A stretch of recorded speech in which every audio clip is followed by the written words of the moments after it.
स्वागत है आपका सिनेस्पिक्स में और मैं हूं दिव्यांशी। निर्जा के एपिसोड की शुरुआत निर्जा द्वारा दीदून द्वारा वैश्यालय में छिपाई गई लड़कियों को खोजने के दृढ़ संकल्प से होती है। उसने देखा कि एक आदमी कपड़ों के साथ आ रहा है, जिससे उसकी जिज्ञासा बढ़ गई है। इस बीच मौसमी त्रिशा को अभीर से उसकी होने वाली शादी के बारे में बताती है। त्रिशा सभी को आश्चर्यचकित करते हुए पूछती है कि क्या अबीर की कविता उसके लिए थी। पिशीमा और मौसमी त्रिशा को आश्वास करती हैं कि कविता वास्तव में उसे समर्पित है और पूछती है कि क्या उसे अबीर और मौसमी के रिश्ते पर कोई आपत्ति है। त्रिशा कोई आपत्ति नहीं जताती और कहती है कि उसके पिता जल्द ही आएंगे। मौसमी सुझाव देती है कि त्रिशा अपने पिता के लौटने तक उनके घर पर ही रहे और वह अबीर से त्रिशा को उसके होटल से जाने में मदद करने के लिए कहती है।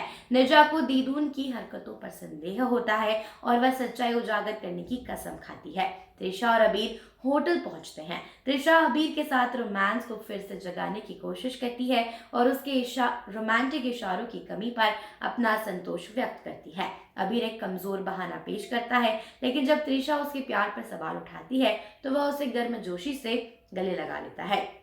हालांकि त्रिशा का दावा है कि उसे अब उसके आलिंगन में, उसके इंटीमेशन में प्यार महसूस नहीं होता और वह सवाल करती है कि क्या वह किसी और के प्यार में पड़ गया है, जिससे अबीर हैरान रह जाता है। वह इससे इनकार करते हुए और सुझाव देता है कि वह पूजा के लिए जल्दी करे। अबीर एक शॉल दिखता है और उसके बारे में पूछता है और त्रिशा बताती है कि एक नई उसकी दोस्त बनी है, उसका गिफ्ट है। वह उसके सामान हितों और पूर्व साथी की अबीर से समानता का वर्णन करती है। अबीर लड़की का नाम और पता पूछता है, लेकिन त्रिशा को यह नहीं पता और वह इसके महत्व को खारिज कर देती है। अबीर निर्जा को याद करता है, सुझाव देता है कि किसी व्यक्ति का नाम और जन्म स्थान उसके कैरेक्टर के बारे में बहुत कुछ बताता है। लड़कियों के स्थान का पता लगाने के लिए निर्जा दीदून का पीछा करती है और स्टोर रूम के भीतर एक छिपे हुए रूम की खोज करती है। दीदून चली जाती है और निर्जा रहस्यमय दरवाजे के पास पहुंचती है। उसके सामग्री का अनावरण करने के लिए दृढ़ संकल्पित होती है।